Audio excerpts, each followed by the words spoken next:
ജന്തർ മന്ദറിലെ വിദ്യാർത്ഥികളുടെയും യുവാക്കളുടെയും സമരത്തിന് ശേഷമുണ്ടായ പുതിയ രാഷ്ട്രീയ സാഹചര്യത്തെക്കുറിച്ച് വീണ്ടും സംസാരിക്കേണ്ടി വരികയാണ്.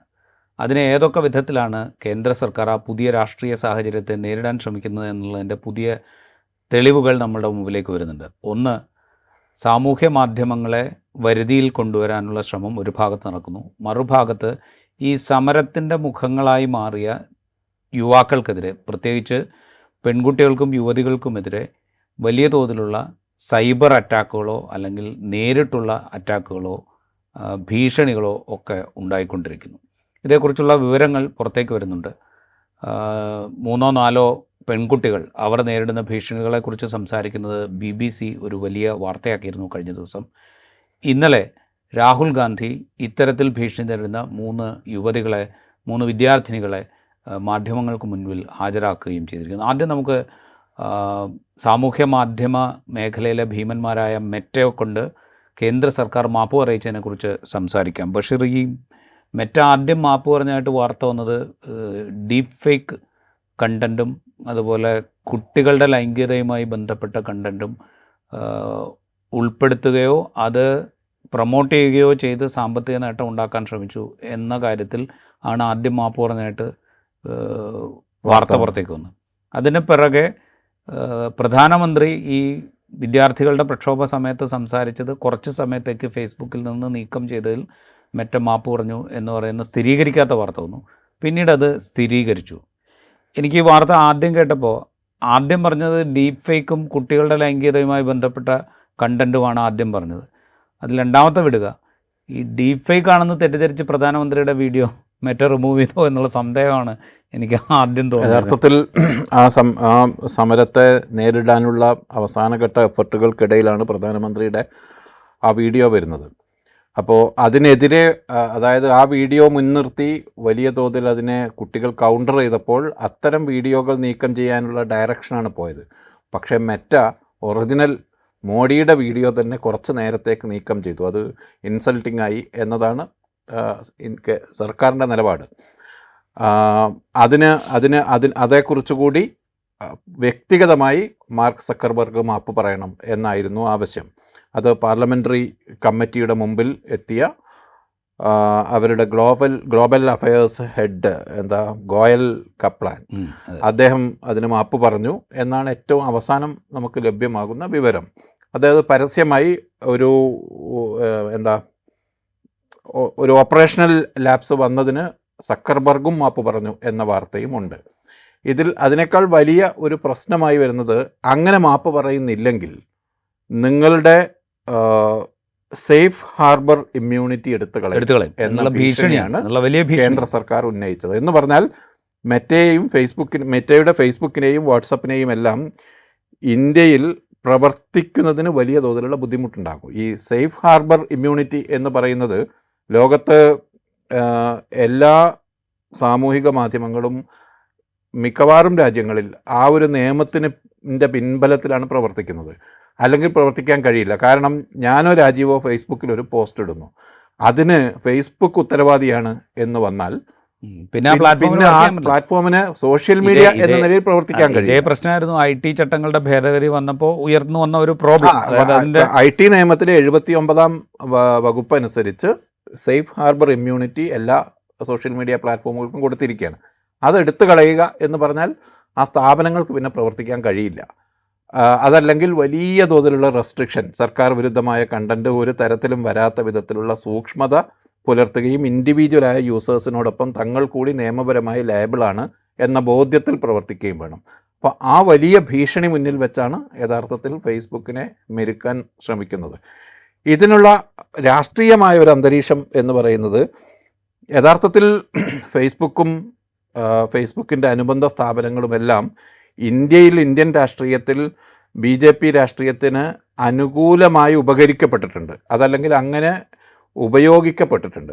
അപ്പോൾ 2014 മുതൽ ഇങ്ങോട്ടുള്ള 2013 യഥാർത്ഥത്തിൽ internet.org എന്ന ഫേസ്ബുക്കിൻ്റെ പദ്ധതി വരുന്നത്. അതായത് ഇൻ്റർനെറ്റിലേക്കുള്ള ആക്സസ് തന്നെ ഫേസ്ബുക്ക് വഴി, ഭാഗികമായി അത് ഫേസ്ബുക്ക് വഴി മാത്രമാക്കാനുള്ള, അതും ഇന്ത്യയിലത് റിലയൻസ് വഴി ചെയ്യാനായിരുന്നു അന്ന് നീക്കം. അപ്പോൾ മോഡി സർക്കാർ അധികാരത്തിൽ വന്ന ആദ്യം സംഭവിച്ച കാര്യം, മോഡി 2015 ഫേസ്ബുക്കിൻ്റെ ആസ്ഥാനത്ത് കാലിഫോർണിയയിൽ പോയി അവിടെ ആസ്ഥാനം സന്ദർശിക്കുകയും മാർക്ക് സക്കർബർഗിനോടൊപ്പം ഒരു ടൗൺ ഹാൾ സംഘടിപ്പിക്കപ്പെടുകയും അതിനെ മോഡി അവിടെ അഭിസംബോധന ചെയ്യുകയൊക്കെ ചെയ്തു. തൊട്ടടുത്ത് അതേ വർഷം തന്നെ സക്കർബർഗ് ഇന്ത്യയിൽ വന്ന മോഡിയെ കാണുകയും ഈ പദ്ധതി മുന്നോട്ട് നീക്കാൻ ശ്രമിക്കുകയും ചെയ്തു. പക്ഷേ ഈ ഇന്ത്യയിലെ ഇൻ്റർനെറ്റ് ന്യൂട്രാലിറ്റി മൂവ്മെൻറ്റ് യഥാർത്ഥത്തിൽ അതിനെതിരെ വലിയ ക്യാമ്പയിൻ നടത്തി അത് തകർക്കുകയാണ് ചെയ്തത്. അപ്പോൾ അതിൻ്റെ തുടർച്ചയിൽ ഒരു കാര്യം കൂടെ നമ്മൾ പറയണം. ഇതിൻ്റെ അധികം വൈകാതെ റിലയൻസ് മറ്റേ ടെലികമ്മ്യൂണിക്കേഷൻ ഇൻ്റർനെറ്റ് രംഗത്തേക്ക് വരികയും പ്രധാനമന്ത്രി തന്നെ അതിൻ്റെ പരസ്യ മോഡലായിട്ട് രംഗപ്രവേശം ചെയ്യുകയും ചെയ്തു എന്നൂടെ പറഞ്ഞാൽ ആ കഥ ആ വിധത്തിൽ യഥാർത്ഥത്തിൽ മോഡി സർക്കാരും ഫേസ്ബുക്കും തമ്മിൽ വലിയ ബന്ധമുണ്ടായിരുന്നു, പരസ്പരം സഹായിച്ചിട്ടുണ്ട്. പല പല പുസ്തകങ്ങൾ, ഇപ്പോൾ ഐ ആം എ ട്രോൾ എന്ന സ്വാതി ചതുർവേദിയുടെ പുസ്തകം, അതിൽ എങ്ങനെയാണ് സോഷ്യൽ മീഡിയയെ BJPയുടെ IT സെല്ലും അതിൻ്റെ അനുബന്ധ ആർമിയും ഉപയോഗപ്പെടുത്തിയത് എന്നതിനെക്കുറിച്ച്, എങ്ങനെയാണ് മിസ്ഇൻഫർമേഷൻ പോലും അങ്ങനെ ഉപയോഗപ്പെടുത്തിയത് എന്നതിനെക്കുറിച്ച് വളരെ വിപുലമായി ചർച്ച ചെയ്യുന്നുണ്ട്. പക്ഷേ ഇവിടെ വന്നിരിക്കുന്ന ഒരു പ്രശ്നം എന്താണെന്ന് പറഞ്ഞാൽ ഒരു കാര്യം കൂടെ അവിടെ പറയാനുണ്ട് ബഷീർ. നമ്മൾ ഈ ഫേസ്ബുക്ക് ഡയറക്റ്റ് തന്നെയും ഈ കഴിഞ്ഞ പല തെരഞ്ഞെടുപ്പുകളിലും BJPയുടെ ടൂളായി പ്രവർത്തിച്ചു എന്നുള്ള ആക്ഷേപം അവിടെ നിലനിൽക്കുന്നുണ്ട്. അതേ സംബന്ധിച്ചിപ്പോൾ റിപ്പോർട്ടേഴ്സ് ബിയോണ്ട് ദ ബോർഡേഴ്സ് ഒക്കെ നടത്തിയ അന്വേഷണത്തിൽ വളരെ കുറഞ്ഞ വിലയ്ക്ക് ഫേസ്ബുക്ക് BJPയുടെ പരസ്യങ്ങൾ, തെരഞ്ഞെടുപ്പ് പരസ്യങ്ങൾ വിതരണം ചെയ്തു. അത് കൂടുതൽ പേരിലേക്ക് അങ്ങനെയുണ്ട്. അതിൻ്റെ അൽഗോരിതം തന്നെ അത്തരം കണ്ടന്റിന് റീച്ച് കൂട്ടാവുന്ന വിധത്തിൽ സെറ്റ് ചെയ്തു എന്ന അലിഗേഷൻ വരെ ഒരു ഘട്ടത്തിൽ പ്രൂവ് ചെയ്യപ്പെടാത്തൊരു അലിഗേഷൻ വന്നത് BJPയുടെ IT സെല്ലിന് ഇത് മാനേജ് ചെയ്യുന്നതിലുള്ള ഏറ്റവും ഉയർന്ന ക്ലാസ്സിലുള്ള ആക്സസ് കൊടുത്തു എന്നൊരു അലിഗേഷൻ വന്നു. പക്ഷേ അത് പ്രൂവ് ചെയ്യപ്പെട്ടില്ല പിന്നീട്. എനിവേ, ഈ തരത്തിൽ ഫേസ്ബുക്കും മെറ്റയും ഇന്ത്യയിൽ BJP രാഷ്ട്രീയത്തിന് അനുകൂലമായ ഒരു സാഹചര്യം ഉണ്ടാക്കുകയാണ് ചെയ്തത്. പക്ഷേ ഇതിലുള്ള ഞാൻ പറയാൻ ശ്രമിച്ചതാണ് 2014 മുതൽ ഈ ജന്തർ മന്തർ സമരത്തിൻ്റെ കാലം വരെ, അല്ലെങ്കിൽ കഴിഞ്ഞ വർഷം വരെ, വെറുപ്പും ഡിസിൻഫർമേഷൻ അല്ലെങ്കിൽ മിസ്ഇൻഫർമേഷനും ഉപയോഗപ്പെടുത്തി രാഷ്ട്രീയ ആഖ്യാനം നിയന്ത്രിക്കുക എന്നതാണ് BJP ചെയ്തത്.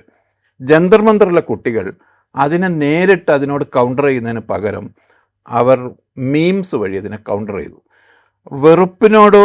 വെറുപ്പ് അല്ലെങ്കിൽ ഡിസിൻഫർമേഷൻ, മിസ്ഇൻഫർമേഷൻ, ഇത്തരം ആയുധങ്ങൾ മതിയാകില്ല യഥാർത്ഥത്തിൽ പരിഹാസത്തെ നേരിടാൻ. പരിഹാസം എന്ന ഒരു ഉപാധി അല്ലെങ്കിൽ സങ്കേതം ഉപയോഗിച്ച് ഇതിനെ കുട്ടികൾ നേരിട്ടു എന്നിടത്താണ് ഈ പ്രതിസന്ധി വന്നുപെട്ടത്.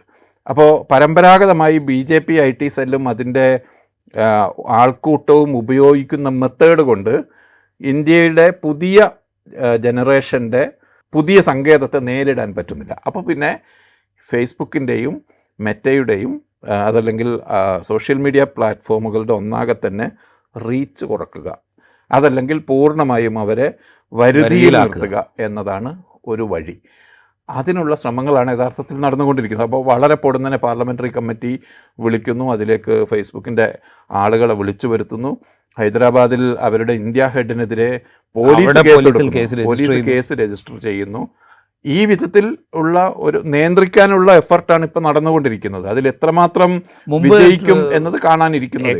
മുമ്പ് ട്വിറ്റർ ആയിരുന്ന കാലത്ത് ട്വിറ്ററിനെതിരെ പ്രഖ്യാപിച്ച യുദ്ധത്തിൻ്റെ വേറൊരു പതിപ്പ് കുറെ കൂടെ രൂക്ഷമായ രീതിയിൽ ഇപ്പോൾ മെറ്റയ്ക്കെതിരെ നടക്കുന്നു എന്ന് വേണമെങ്കിൽ നമുക്ക് ഈ ഘട്ടത്തിൽ പറയാം. ഇതാണ് അതിൻ്റെ ഹയസ്റ്റ് പോയിന്റ്. അതായത് പരസ്പരം സഹകരിക്കുകയും പരസ്പരം പരിപോഷിപ്പിക്കുകയും ചെയ്ത ഇന്ത്യ സർക്കാരും മെറ്റ എന്ന ആഗോള കമ്പനിയും ഇപ്പോൾ നേരെ ഓപ്പോസിറ്റ് ഡയറക്ഷനിലാണ് നിൽക്കുന്നത്.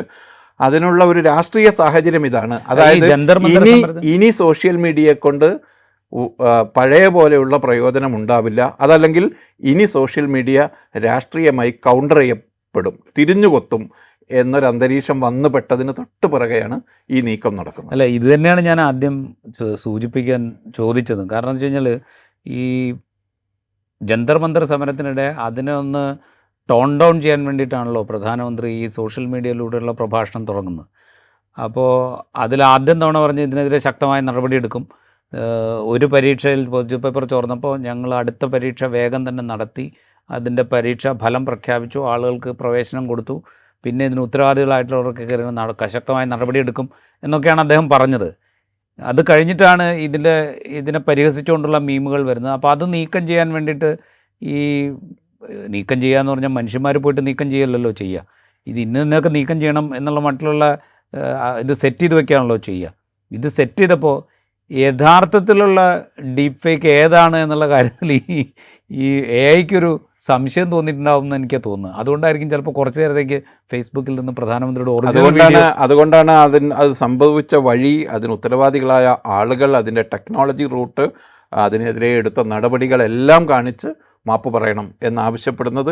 അതെന്താണ് സംഭവിച്ചത് എന്നത് മനസ്സിലാക്കുക എന്നതുകൂടിയാണ് അതിൻ്റെ ഉദ്ദേശം. അതെ, ഇവിടെ ഇപ്പോൾ ഈ മിസ്ഇൻഫർമേഷനും ഡിസ്ഇൻഫർമേഷനും അല്ലെങ്കിൽ ഹെയ്റ്റ് സ്പീച്ച് അല്ലെങ്കിൽ വർഗീയ വിദ്വേഷം വളർത്തുന്ന പരാമർശങ്ങൾ, ഇതിങ്ങനെ ഇന്ത്യയിൽ ഒരു എന്താ പറയുക, കുറ്റകൃത്യമല്ലാത്ത വിധത്തിൽ വലിയ തോതിൽ പ്രയോഗിക്കുന്നത് നമ്മൾ കഴിഞ്ഞ കുറേ കാലങ്ങളായിട്ട് കണ്ടുകൊണ്ടിരിക്കുകയാണ്.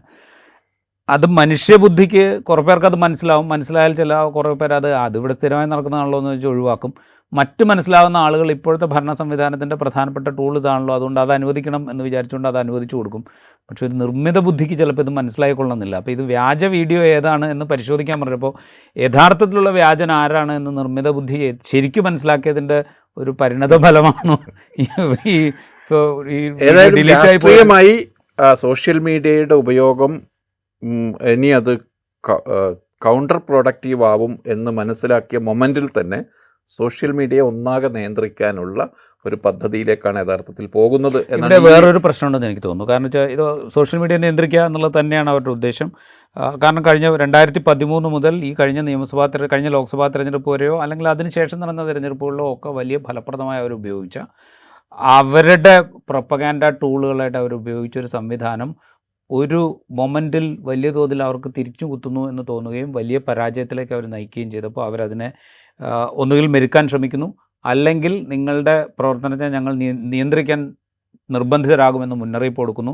ഈ മുന്നറിയിപ്പിൻ്റെ മുന്നിൽ അവർ ഈ മെറ്റയോ അല്ലെങ്കിൽ മറ്റ് സാമൂഹ്യ മാധ്യമങ്ങളോ വഴങ്ങിക്കൊടുക്കുകയാണെങ്കിൽ അവരുടെ ബിസിനസ്സിനായിരിക്കും അത് ഇന്ത്യ അവരുടെ വലിയ മാർക്കറ്റാണ്. മാത്രമല്ല ഈ ചെറുപ്പക്കാർ വലിയ തോതിൽ ഇപ്പോൾ എങ്ങനെയാണോ മീമുണ്ടാക്കി ഒരു ഭരണകൂടത്തെ വിറപ്പിച്ചത്, അതിനേക്കാൾ വലിയ വിറപ്പിക്കലായിരിക്കും ഒരുപക്ഷെ ഈ ചെറുപ്പക്കാർ ഈ പറയുന്ന ആഗോള എമേർജ് ചെയ്ത് വരുന്ന എല്ലാ പ്ലാറ്റ്ഫോമിനെയും ഇങ്ങനെ ചെയ്യാൻ പറ്റില്ലല്ലോ. ജന്തർ മന്ദറിൽ തന്നെ ഇന്റർനെറ്റ് ബാൻ വരും എന്ന ഒരു ആന്റിസിപ്പേഷന്റെ പുറത്ത് അവർ ബ്ലൂടൂത്ത് ഉപയോഗിച്ച് വേറെ കമ്മ്യൂണിക്കേഷൻ സംവിധാനം ഉണ്ടാക്കി, ഏജൻസി പിന്നെ അത് നിയന്ത്രിക്കാൻ വേണ്ടി സംവിധാനം കൊണ്ടുവരേണ്ടി സർക്കാർ. അപ്പോൾ അതുകൊണ്ട് ഇനിയുള്ള കാലത്ത് ഇങ്ങനെ സാങ്കേതിക വിദ്യയെ അല്ലെങ്കിൽ സോഷ്യൽ മീഡിയ പ്ലാറ്റ്ഫോമുകളെ ഒന്നാകെ നിയന്ത്രിച്ചുകൊണ്ട് ഇത് കൺട്രോൾ ചെയ്യാൻ പറ്റും എന്ന് കരുതാൻ പറ്റില്ല. ഇവിടെ ഒരു പ്രതിസന്ധി BJP അനുഭവിക്കുന്നത് അവരുടെ സങ്കേതങ്ങൾ പഴകി എന്നതാണ്. അവരുടെ ടൂൾസ് ഭയങ്കരമായി ഉപയോഗിച്ച് തുരുമ്പെടുത്ത് കഴിഞ്ഞു. ഈ പുതിയ തലമുറ പുതുതായി കണ്ടുപിടിച്ചിരിക്കുന്ന രാഷ്ട്രീയ ആക്ഷേപഹാസ്യം എന്ന സംഗതിയോട് ഏറ്റുമുട്ടാൻ പറ്റുന്നില്ല. അതിന് വെറുപ്പോ അല്ലെങ്കിൽ മിസ്ഇൻഫർമേഷനോ പോരാ എന്നതാണ് അവസ്ഥ. അതെ, ഇതിൻ്റെ കൂടെ തന്നെയാണ് നമ്മൾ വേറൊരു സിനാരിയോ കാണുന്നത്. ഈ സമരത്തിൽ പങ്കെടുത്ത ആളുകളെ ടാർഗറ്റ് ചെയ്തുകൊണ്ട് ഇപ്പോൾ നമ്മൾ ഫേസ് റെക്കഗ്നീഷൻ ടെക്നോളജി ഉപയോഗിക്കുന്നതിനെക്കുറിച്ച് നമ്മൾ ഒരു തവണ സംസാരിച്ചിരുന്നു.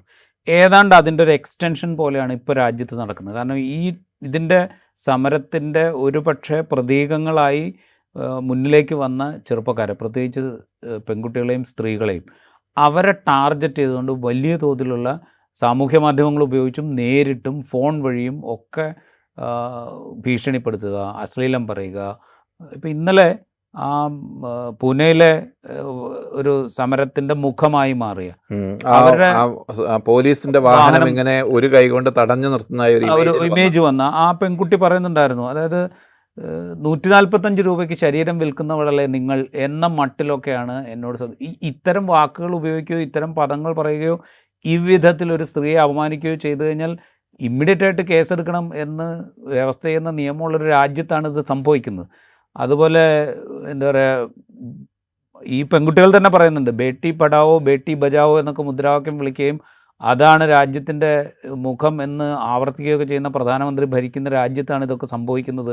നാരി പൂജ എന്നൊക്കെ ആ മട്ടിലൊക്കെ വിശേഷണങ്ങൾ നടത്തുന്ന പ്രധാനമന്ത്രി ഭരിക്കുന്ന ഒരു രാജ്യത്താണ് ഇതൊക്കെ സംഭവിക്കുന്നതെന്ന് ആ പെൺകുട്ടികൾ തന്നെ പറയുന്നു. ഇതിൻ്റെ നിയമപരമായ വീഴ്ച സർക്കാരിൻ്റേതാണ്. പക്ഷേ ഈ ഒരു സോഷ്യൽ മീഡിയ അറ്റാക്ക് നടത്തുന്നത് യഥാർത്ഥത്തിൽ ഡയറക്റ്റായിട്ട് സർക്കാരിൻ്റെ നിർദ്ദേശപ്രകാരമാണെന്നോ സർക്കാരാണെന്നോ നമുക്ക് പറയാൻ പറ്റില്ല. അത് പറയാൻ പക്ഷേ ആ ഇക്കോസിസ്റ്റം അവിടെ നിലനിൽക്കുന്നു. ഇതിലും രാജീവ്, ഞാൻ നേരത്തെ പറഞ്ഞല്ലോ, ഒരേ ഒരു വഴി മാത്രമേ സംഘപരിവാറിൻ്റെ ഈ സൈബർ ഫുഡ് സോൾജേഴ്സിന് അറിയൂ. അത് ഒന്നുകിൽ ഈ അർദ്ധസത്യങ്ങളും അസത്യങ്ങളും ഉണ്ടാക്കി വിട്ട് ഒരു എന്താ പറയുക, അവരുദ്ദേശിക്കുന്ന രീതിയിലേക്ക് പുതിയ പുതിയ നെറേറ്റീവ്സ് ഉണ്ടാക്കുക, അതല്ലെങ്കിൽ വെറുപ്പ് സ്പ്രെഡ് ചെയ്യുക. അതിനെ മറികടന്നു കഴിഞ്ഞു. യഥാർത്ഥത്തിൽ ഈ പുതിയ തലമുറ ആ രണ്ട് സംഗതിയെയും മറികടന്നു കഴിഞ്ഞു. അവർ മുഖ്യധാരാ മാധ്യമങ്ങളെ ഇല്ലാതെ തന്നെ, അവരുടെ പിന്തുണയോ അവരുടെ പ്രസൻസോ ഇല്ലാതെ തന്നെ സമരം നടത്തി വിജയിപ്പിക്കാം എന്നവർ തെളിയിച്ചു. അതോടൊപ്പം തന്നെ ഈ വെറുപ്പിനെയും, ഇപ്പോൾ ഈ സമരത്തെയും വലിയ തോതിൽ ബ്രാൻഡ് ചെയ്യാൻ ശ്രമിച്ചല്ലോ നെഗറ്റീവ്ലി, പക്ഷെ അതിനെ അവരെ അവഗണിക്കുകയും കൗണ്ടർ ചെയ്യുകയും ചെയ്തു.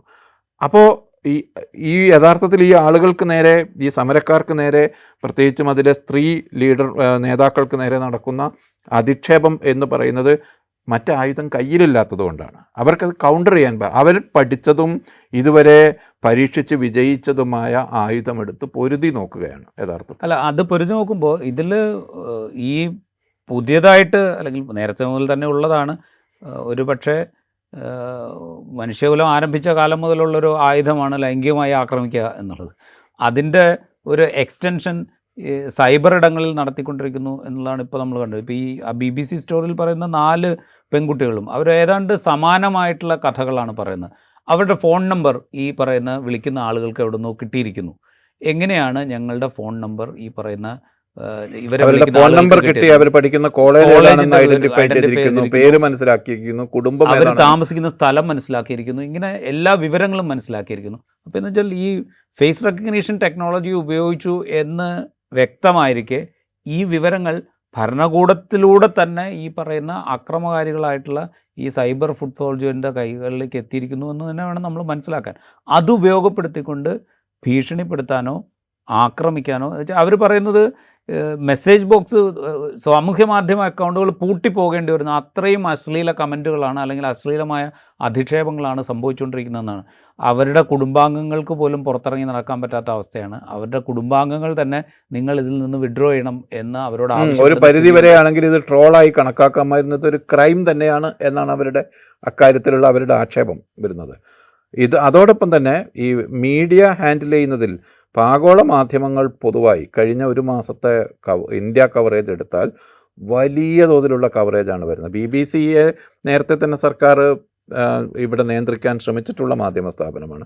BBC-ക്ക് അപ്പുറത്ത് ഇപ്പം വാഷിങ്ടൺ പോസ്റ്റിലും ഫിനാൻഷ്യൽ ടൈംസിലുമൊക്കെ ദീർഘമായ കവറേജാണ് യഥാർത്ഥത്തിൽ ഈ സമരത്തെക്കുറിച്ചും സമരത്തെ നേരിടാനുള്ള ഈ സന്നാഹത്തെക്കുറിച്ചും ഉള്ളത്. അപ്പോൾ ഇതിൽ യഥാർത്ഥത്തിൽ ഒരു മുന്നിൽ വഴിതെളിയായിക കൊണ്ടാണ് ഇത് ചെയ്യുന്നത് എന്നാണ് എനിക്ക് തോന്നുന്നത്.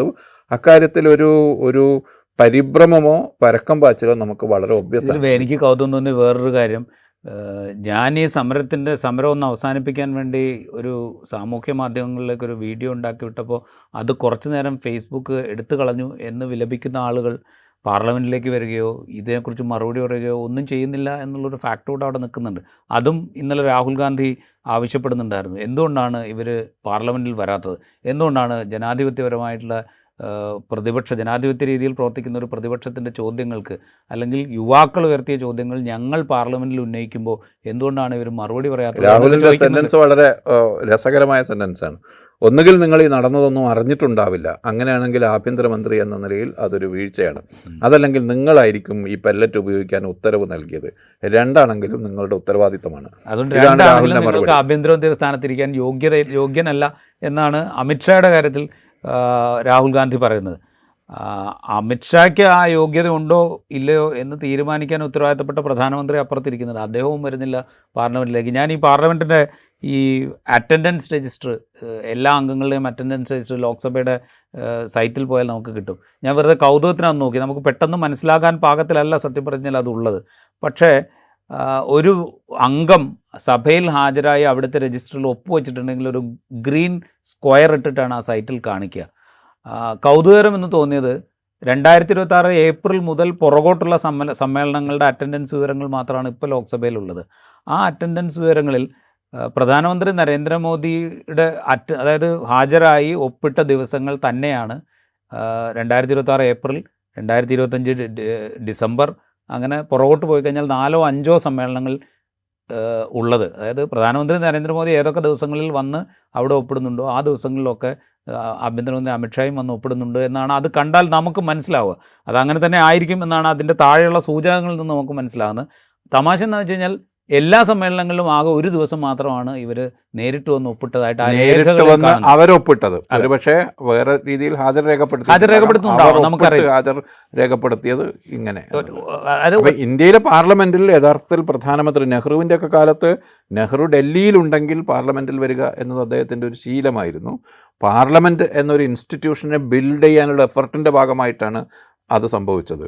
പക്ഷേ മോഡിയുടെ കാര്യത്തിൽ പാർലമെൻറ്റ് എന്നതോ മാധ്യമങ്ങൾ എന്നതോ, മാധ്യമങ്ങളെയും ഫേസ് ചെയ്യില്ല, പാർലമെൻറ്റിനെയും ഫേസ് ചെയ്യില്ല എന്ന സ്വന്തക്കാരായ ചില ആളുകളെ മാത്രമേ ഫേസ് ചെയ്യൂ എന്നൊരു ആറ്റിറ്റ്യൂഡ് അത് തുടക്കം മുതൽ ഉള്ളത്, 2014 മുതൽ ഇങ്ങോട്ടുള്ളതാണത്. റൈറ്റ്. എന്തായാലും പാർലമെൻറ്റിൽ മറുപടി പറയാത്ത, മറ്റ് മാധ്യമങ്ങളോട് ഒരിക്കലും സംസാരിക്കാതിരിക്കുന്ന, അല്ലെങ്കിൽ മാധ്യമങ്ങളുടെ ചോദ്യങ്ങളോട് മുഖം തിരിക്കുന്ന പ്രധാനമന്ത്രി, അദ്ദേഹം ഫേസ്ബുക്കിൽ ആ വീഡിയോ അല്പനേരം ഇല്ലാതായപ്പോൾ കാണിച്ച അസ്വസ്ഥത, അതിൻ്റെ പേരിൽ മെറ്റയോട് മാപ്പ് പറയണം എന്ന് സർക്കാർ തന്നെയോ അല്ലെങ്കിൽ പാർലമെൻ്ററി കമ്മിറ്റിയോ ഒക്കെ ആവശ്യപ്പെട്ടത്, ഇതൊക്കെ ജന്തർ മന്തർ സമരാനന്തരം ഏത് വിധത്തിലാണ് പുതിയ രാഷ്ട്രീയ സാഹചര്യത്തെ കേന്ദ്ര സർക്കാർ നേരിടാൻ പോകുന്നത് എന്നുള്ളതിൻ്റെ സൂചനയായി നമ്മൾ കാണേണ്ടി വരും. എപ്പിസോഡിലൂടെ പൂർത്തിയാവുന്നു.